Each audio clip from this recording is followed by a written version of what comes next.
5 kilo चावल, 5 kilo मूंग की दाल उबाल करके खिचड़ी बना करके एक काउंटर लगा दो कहीं पर भैया, उस काउंटर से एक गंजा खिचड़ी बनेगी, पता नहीं कितने लोगों का पेट भर जाएगा। इसको दया कहते हैं, यही धर्म है, यही, इसी को प्रायोगिक धर्म कहते हैं।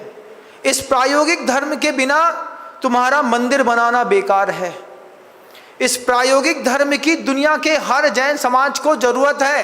किसी भी जैन का घर है, उसके घर के बाहर एक पानी का हौज होना चाहिए।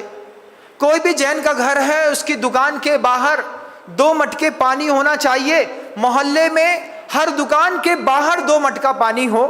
कितना भी क्राउड उस मोहल्ले पे आएगा, हर दुकान के बाहर 2 मटका दिखेगा, दूर तक प्रभावना होगी, दूर तक कुछ नहीं जाता। 200-400 रुपए का घड़ा है।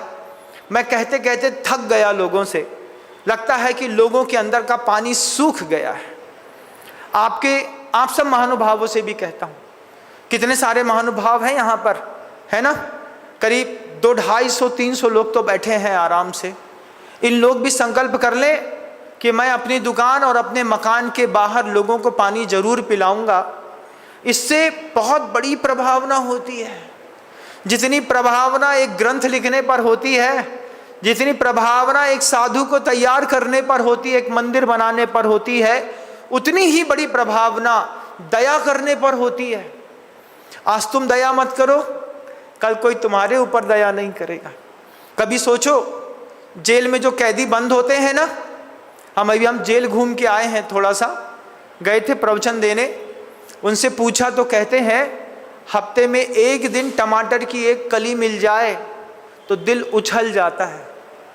1 किलो प्याज आएगी, 1 किलो प्याज में कितने 550 कैदियों का खाना हो जाएगा। कितना कमजोर है अंदर का वातावरण। कभी उठ करके उधर भी निकलो, निकल करके समाज के लोग जाओ, एक जैसे 5-7 लोग सफ़ेद कपड़े पहन करके, भाई साहब हम कैदियों के लिए नींबू बांटना चाहते हैं, कभी नींबू दे आओ, कभी आम दे आओ। बेबी तुम्हारे भाई हैं, जब अंदर जाने का मौका मिलेगा, जब वो कहें, उसके कुछ नियम होते हैं, फॉर्मेलिटी पूरी करनी पड़ती है, अपनी चेकिंग करानी पड़ती है, उसके बाद नाम रजिस्टर्ड होते हैं। हम अंदर तक चले जाएं, हम जाकर के दे दें, अंदर जाने नहीं मिलेगा, कोई बात नहीं। किसी भी कैदी को यहाँ तक आ जाए, हम 2-2 केला बांट दें, 2-2 नींबू बांट दें, 2-2 आम बांट दें, कच्चे ही बांट दो। कौन कह रहा है हापुस बांट दो, कच्चा बांट दो भैया। उसमें भी वो खुश है कि कोई चिंता कर रहा है। ये धरती हम सबके रहने के योग्य बन सके, ये धरती इंसान का सहयोग कर सके। छीटा झपटी चोरी छमारी करते जिंदगी गुजर गई। अभी ये मौसम चल रहा है, लूटो मत, लुटाओ। जो थोड़ा बहुत है वो दुनिया को दे पाओगे, अपने जीवन को सार्थक कर पाओगे।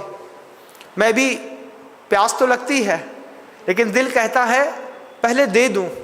हो सकता है, गुरु जी कहते थे, जब साधु खुद भूखा होता है, खुद प्यासा होता है, जब वो बोलता है तो उसकी जुबान पे सफ़ा आता है, उसका तेज, उसका पुण्य उसकी जुबान से निकलता है, लोगों के दिल तक जाता है, लोग सुधरते हैं। एक बार कोई साधु गुरु जी की बात नहीं मान रहा था। आचार्य जी ने उसको कई बार समझाया, ऐसा नहीं करते, ऐसा नहीं करते, ऐसा नहीं करते।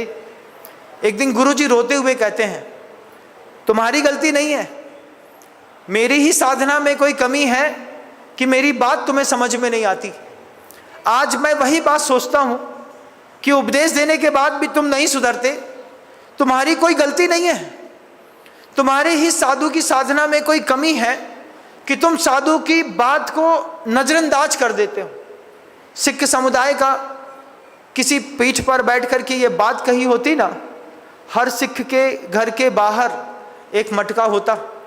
सिख अपने गुरु की बात पे जान दे देते हैं, मुझे पूरा विश्वास है, मैं जानता हूं इस बात को।